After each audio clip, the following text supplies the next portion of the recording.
Donc bonjour à tous, vous aviez cette lame à observer, donc quiz 004. C'est une lésion conjonctive des tissus mous qui est très fréquente, que vous devez connaître, qui est ubiquitaire, avec un enrichissement au niveau des extrémités, au niveau des doigts ou des orteils, parfois en position sous-inguéale. Ça peut aussi survenir dans le tractus digestif ou dans les tissus mous de manière ubiquitaire, car ça peut survenir là où il y a des vaisseaux. Euh, D'un point de vue strictement morphologique, vous savez que dans les tissus mous, on raisonne par rapport au pattern. Donc, quel est le pattern de cette lésion? C'est une lésion qui a cellules rondes ou épithélioïdes. Donc, on va ouvrir la case rond et épithélioïde. Donc, si on observe les cellules, c'est des petites cellules qui ont un peu de cytoplasme et des bordures cytoplasmiques nettes. En fait, c'est pas tant le cytoplasme qu'on voit ou la membrane, c'est la membrane basale autour de cette membrane. C'est pour ça qu'on voit vraiment les cellules qui sont bien isolées les unes des autres.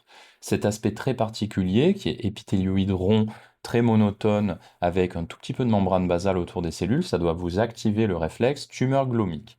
Le problème, c'est que les tumeurs glomiques peuvent aussi être fusiformes, un peu plus tassées, un peu moins tassées, avec un petit peu plus de collagène. Parfois, ça peut dessiner des lumières vasculaires comme ça en fractueuse.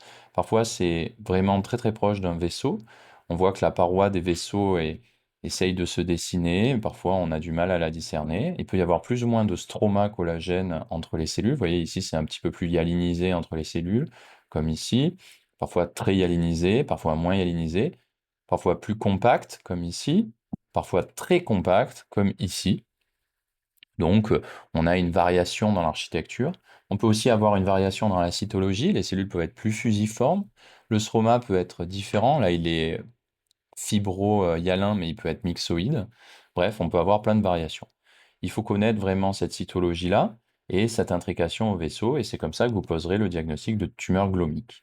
Ça, avec la localisation. Généralement, elles sont bien limitées, parfois encapsulées. Le diagnostic est morphologique globalement, mais on va quand même faire quelques marqueurs immunohistochimiques pour confirmer, car il y a des diagnostics différentiels.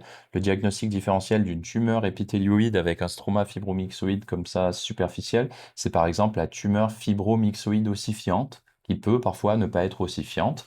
Il y a d'autres diagnostics qui sont possibles, comme les névus, c'est des tumeurs rares à fusion, comme la tumeur avec les fusions de NCOA1 et NCOA2, avec cette morphologie. Bref, on ne va pas rentrer dans les détails, donc on confirme. Comment on confirme?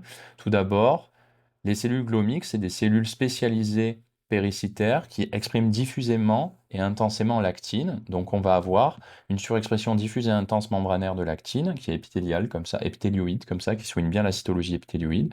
Donc ça, c'est attendu. On peut avoir une expression du CD34, une expression du CD34 qui est hétérogène, qui est jamais 100% des cellules, donc vous voyez, mais qui souligne bien les vaisseaux adjacents. Et parfois, elle peut être un petit peu plus renforcée ici. Donc, on a une expression hétérogène du CD34 dans les tumeurs glomiques. C'est attendu. L'expression de la caldesmone est elle aussi hétérogène. Ça sera moins intense que l'actine. Vous voyez, des cellules qui sont positives, très positives, des cellules qui sont plus négatives. Donc, ce caractère hétérogène, c'est en faveur de la glomique. Et enfin, on ne doit pas avoir de prolifération avec le Ki-67 ou une prolifération très faible. Donc vous voyez, dans cette glomique, on avait une zone qui est relativement quiescente avec beaucoup de stroma, et puis un clone un petit peu plus cellulaire. Ce clone cellulaire est associé à une augmentation de la prolifération avec le Ki-67. Donc ce clone cellulaire, je vais l'étudier un petit peu plus en détail et poser des critères pronostiques dessus, mieux évaluer le pronostic, bien chercher les mitoses pour vérifier qu'il n'y a pas un foyer de transformation dans la tumeur glomique, chose qui est exceptionnelle, mais qui est tout à fait possible. Et les tumeurs glomiques malignes sont généralement associées à des réarrangements, des fusions ou des activations de la voie des mapinases. Donc j'ai fait BRAF pour vérifier qu'il n'y avait pas de surexpression de BRAF, parce que généralement les tumeurs glomiques avec expression de BRAF sont de mauvais pronostics. Donc là, il est négatif. Tout ce qu'on voit ici, c'est le bruit de fond. Quand BRAF est positif, on s'attend à un marquage intense, diffus, comme celui-là. Donc en synthèse, cette lésion est une tumeur glomique qui présente un clone un peu plus cellulaire qui nécessite une expertise pour caractériser au mieux son pronostic.